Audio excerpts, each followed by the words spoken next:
સુરતમાં જે પ્રકારે અનરાધાર વરસાદ વરસ્યો, જ્યાં વરસાદે તારાજી સર્જી છે અને ખાડીપુરમાં જે પ્રકારે પરિસ્થિતિ ઊભી થઈ છે, તેમાં ભાજપના ધારાસભ્ય મનુ પટેલ જાય છે અને ત્યાંની સ્થાનિક લોકો છે તે તેમનો ઉધડો લે છે.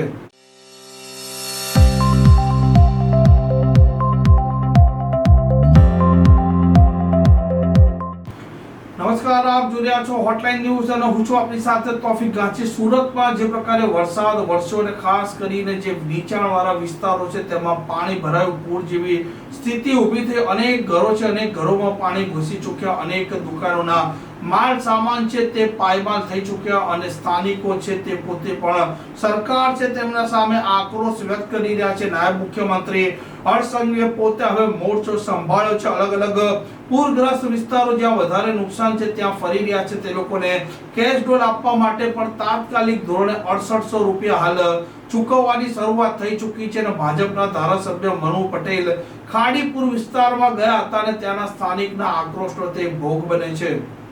दूसरी स्कूल में शिफ्ट किया, तीसरी 7 स्कूल में शिफ्ट किया है सबको. 2500 से ज्यादा.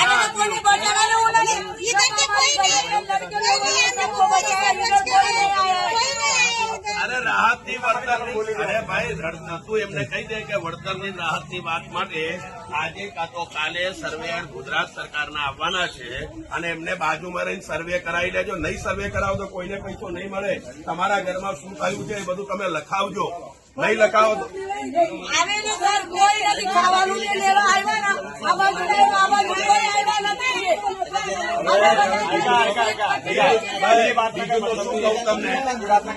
તમને બધાને શું કહું બીજું યાર, શું કહીએ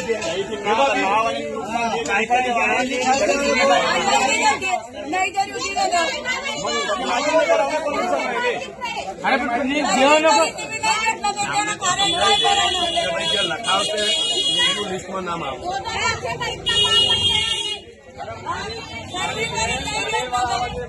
સર્વે વાળા આવશે, તમે ફરી ફરી લખાઈ દેજો.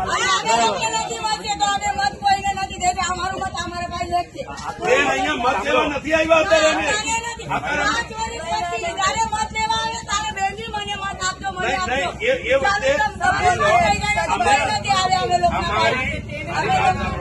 અમારું સેવાનું જે કામ છે અમને કરવા દો, અત્યારે અમે એ જ કરીએ છીએ. જે પ્રકારે સ્થાનિકોનું કહેવું છે કે એક લાંબા સમયથી આ પ્રશ્ન છે, નથી વહીવટી તંત્રના અધિકારીઓ આવી ગયા કે નથી આ પ્રશ્નનું નિરાકરણ આવી રહ્યું અને ચૂંટણીના સમય તમે હાથ જોડી વોટ માંગવા આવો છો, પરંતુ જ્યારે તમે જીતી જાઓ છો ત્યાર પછી અમારા જે પ્રશ્નો હોય છે, અમારી જે સમસ્યા હોય છે તેના સામે પણ તમે નથી જોતા. અને જે પ્રકારે આ પૂરના લીધે અત્યારે નુકસાન થયું છે તેમાં મહિલાઓ ખાસ આક્રોશિત છે. આ પ્રકારના સમાચાર માટે હોટલાઇન ન્યૂઝ ચેનલને લાઈક, શેર અને સબસ્ક્રાઇબ કરવાનું ભૂલતા નહીં. નમસ્કાર. આવા પ્રકારના વિડીયો તમને જોવા ગમતા હોય તો હોટલાઇન ન્યૂઝ ચેનલને લાઇક, શેર અને સબસ્ક્રાઇબ કરો.